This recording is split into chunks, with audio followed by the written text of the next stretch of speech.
Cette dernière vidéo est consacrée aux suites géométriques cette fois-ci, à peine plus techniques que les suites arithmétiques, et vous allez voir, ça va être très ressemblant.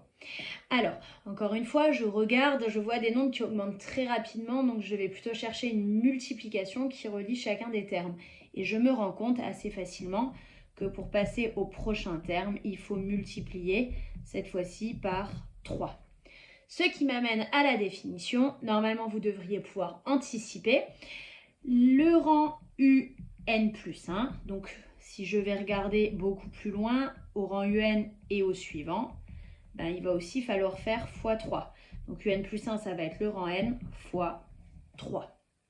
Et donc, comme on est dans la définition, je reste général. 3, c'est ce qu'on appelle la raison. Et cette fois-ci, elle se note Q. Ça permet de distinguer si on a affaire à une suite arithmétique ou géométrique encore plus facilement. On n'a pas la raison de la même manière.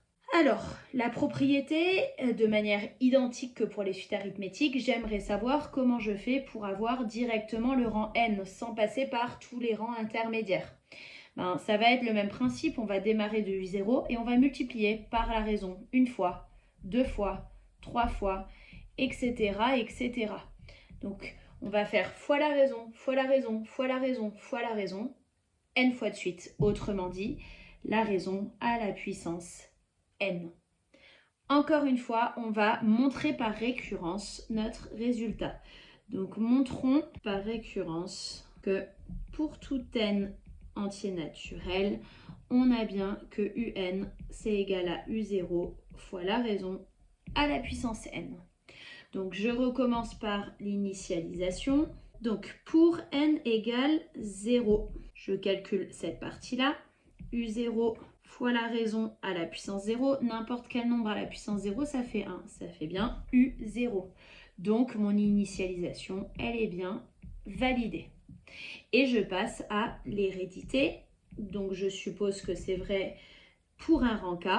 Donc, supposons qu'il existe K, un entier naturel, tel que UK soit bien égal à U0 fois Q à la puissance K.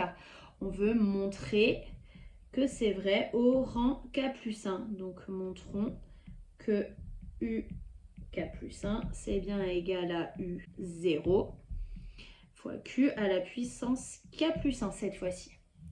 Donc encore une fois, cette ligne-là, je n'ai pas le droit de l'utiliser, c'est ce que je veux montrer. Je calcule quand même U au rang K plus 1. D'après la définition, c'est U au rang K fois la raison. U au rang K, c'est ce qu'on a nommé ici, donc c'est U0 fois la raison à la puissance K, et il me reste le fois Q d'ici, que j'oublie pas. Je vois quoi? Je vois que j'ai Q qui se multiplie K fois et une fois de plus derrière. Donc ça me donne bien Q à la puissance K plus 1, qui est exactement ce que je voulais montrer. Donc l'hérédité est validée. Et donc par récurrence, on a bien montré notre résultat. La preuve est bien validée entièrement. Je ne m'attarde pas plus longtemps dessus. De toute façon, les raisonnements par récurrence, il faut que vous les fassiez par vous-même pour que vous puissiez prendre ça en main. Si vous n'en avez pas besoin, pour l'instant, laissez ça de côté. Alors, soit UN, une suite géométrique de raison Q. J'affirme que si U0 est positif, alors si Q est strictement plus grand que 1, UN est croissante. Pourquoi? UN, c'est égal à U0 fois la raison à la puissance N. Je pars avec un nombre ici positif. Si je le multiplie par quelque chose qui est plus grand que 1, si je prends plus qu'une fois une quantité, ça devient bien sûr plus grand. Et je vais le reprendre plus qu'une fois et je vais le reprendre plus qu'une fois. Donc bien évidemment, ça va être croissant, ça va devenir de plus en plus grand. Toujours dans le cas où U0 est positif, si maintenant je prends quelque chose ici qui est plus petit que 1, ça veut dire que mon U0, je le prends moins qu'une fois. Et je le reprends moins qu'une fois. Et je le reprends moins qu'une fois. Si je prends moins qu'une fois, ça diminue. Donc dans ce cas-là, on est en train de diminuer. C'est bien décroissant. Si vous n'êtes pas convaincu, vraiment, choisissez des nombres qui correspondent aux conditions, aux valeurs qui sont données. Et faites les calculs des rangs, des termes U1, U2, U3, U4. Et vous allez très vite être convaincu que la propriété fonctionne. Si maintenant U0 est négatif, ça va être pareil, mais pile à l'inverse. Pourquoi? Parce que je vais partir avec quelque chose de négatif si je le multiplie par un nombre plus grand que 1. Si je prends plusieurs fois un nombre négatif, ça devient de plus en plus grand, mais dans le négatif. Et donc, ça devient bien de plus en plus petit au final. C'est bien décroissant. Et je vous laisse vous convaincre de la dernière condition avec votre logique de calcul. Une remarque. Il y a quelque chose que je n'ai pas abordé, c'est le cas où la raison vaut 1 et le cas où la raison est négative. Alors, si la raison vaut 1, je vais prendre une quantité que je vais multiplier par 1. Donc, ça reste la même chose. Donc, ça va vouloir dire qu'à chaque fois, je vais faire x1, x1, x1 pour passer au rang d'après. C'est bien donc une suite constante. Ça, c'est assez évident. Si maintenant ma raison est négative, j'affirme que la suite n'est pas monotone. Et je vais vous le prouver avec un exemple. Je prends la suite UN géométrique de raison et Q égale à moins 1 et de premier terme 1. Comme ça, je ne m'embête pas avec le U0, ça sera fois 1, ça disparaît dans les calculs. Je vais dessiner ma suite comme on dessine une fonction, donc ça va être mes N et ici, je vais indiquer UN. Je démarre à 0.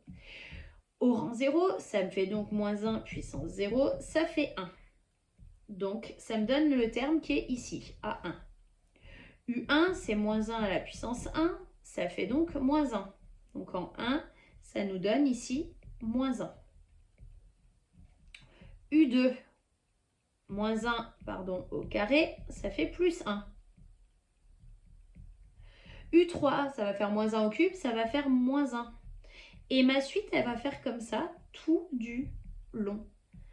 Donc, elle n'est ni croissante ni décroissante puisqu'elle passe dans le positif, le négatif, le positif, le négatif. Et donc, elle n'est pas monotone. Monotone, c'est une même direction. Elle n'est absolument pas monotone. D'accord? Donc, quand la raison est négative, on ne peut pas se positionner sur les variations de la suite puisqu'elle change à chaque terme. Un exemple, déterminer le sens de variation de UN tel que UN plus 1 est égal à 5 fois UN avec le premier terme à U0. Donc on a bien que UN est une suite géométrique. Sa raison pour passer au rond d'après, c'est 5 qui est positif. Son premier terme U0, c'est égal à moins 2, c'est négatif. Donc je pars de moins 2 et je multiplie par 5. Ça va faire moins 10, etc. etc. Et donc, on a une suite UN qui est bien décroissante. On est dans le cas de la propriété où U0 est négatif et où la raison est plus grande que 1, ça va bien être décroissant. Vraiment, commencez à calculer les premiers termes, ça va vous assurer du sens de variation. Une propriété sur les limites. On prend de nouveau notre suite géométrique de raison Q. Si Q est strictement plus grand que 1, alors la limite, elle tend vers plus l'infini si U0 est positif, puisqu'on va prendre un nombre positif qu'on va multiplier par quelque chose de grand. Et elle tend vers moins l'infini si U0 est négatif. Ah oui, puisqu'on a un nombre négatif qu'on multiplie par quelque chose de plus en plus grand. Donc ça devient de plus en plus grand dans les négatifs. Autrement dit, ça tend bien vers moins l'infini.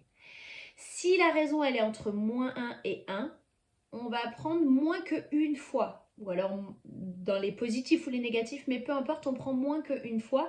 Ce qui veut dire que ça va se rapprocher de 0 petit à petit. Et donc la limite, c'est bien égal à 0. Donc, si je dois déterminer la limite de la suite UN définie par UN égale 3 fois moins 0,8 à la puissance n, on peut bien dire que UN est une suite géométrique. On précise les paramètres pour preuve. Donc, de raison moins 0,8 et de premier terme U0 égale à 3.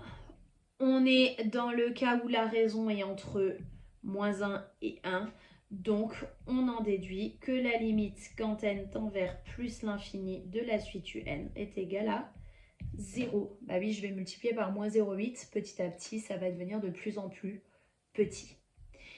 Et de la même manière que pour les suites arithmétiques, je termine avec une propriété sur la somme des termes successifs d'une suite géométrique cette fois-ci, de raison non nulle évidemment, sinon c'est pas intéressant. C'est donné par la formule Sn est égal au premier terme fois 1 moins la raison à la puissance le nombre de termes sur 1 moins la raison. Ne mélangez pas les deux formules. Un exemple, un système entre en vibration libre. On observe que l'amplitude des vibrations décroît de façon géométrique à chaque période à cause de l'amortissement. L'amplitude initiale est A0 égale 10 mm et à chaque oscillation, l'amplitude diminue de 20%. On veut calculer la somme totale des amplitudes parcourues pendant les 10 premières oscillations. Donc, on a notre premier terme A0 qui vaut 10 et à chaque fois, on diminue de 20%. Ça veut dire que pour calculer notre terme au rang d'après, on prend celui au rang d'avant et comme ça diminue de 20%, il reste 80%. C'est donc 0,8. Ça, je vous laisse vous en convaincre. Il faut que ce soit assez automatique à votre niveau normalement. Donc, on a notre premier terme et on a ici notre raison. Je vais appliquer la formule Sn, la somme. Le premier terme, c'est A0, c'est 10. 1 moins la raison, 0,8.